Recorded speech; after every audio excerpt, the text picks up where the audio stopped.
Hello, this week we will begin our journey into the chemical reactions, and acids and bases is going to be our first chapter.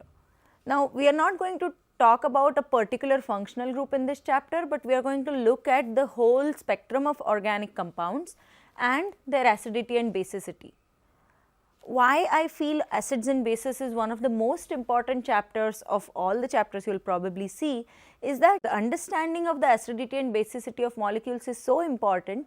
It can give you very quick clues in a particular chemical reaction as to what the next step is going to be.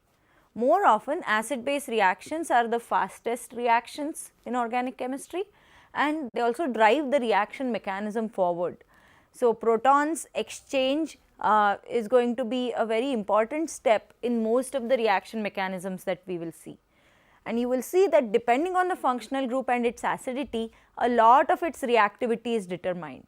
So, if I have to focus on a particular chapter in this whole course, it would be the acids and bases chapter.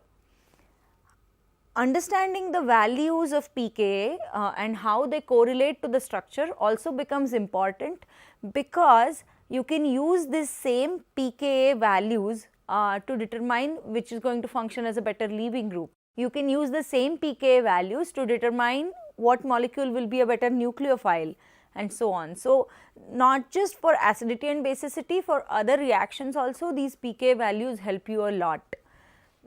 For example, in a reaction, let us say you have two probable leaving groups, you can easily determine which one leaves based on the acidity of the corresponding leaving group. So, if I have to pinpoint the learning objectives of this particular week number 4, they are as follows. The first thing we are going to focus on is estimating the pKa of different protons in various molecules and how those pKa's are correlated to their structure.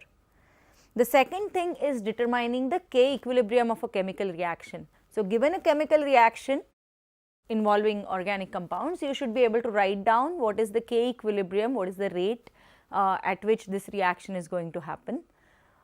Third and most important is the concept of thermodynamic equilibrium.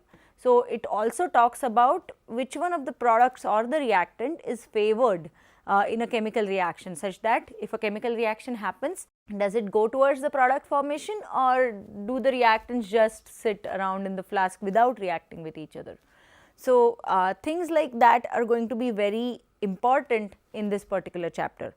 And the last and not really the least important, but probably the most important is this correlation between the structure of a particular compound and its acidity. That part you have to really focus on and understand, and being able to determine which one is a better acid or which one is a better base depending on the given structure is going to be very important task in this chapter.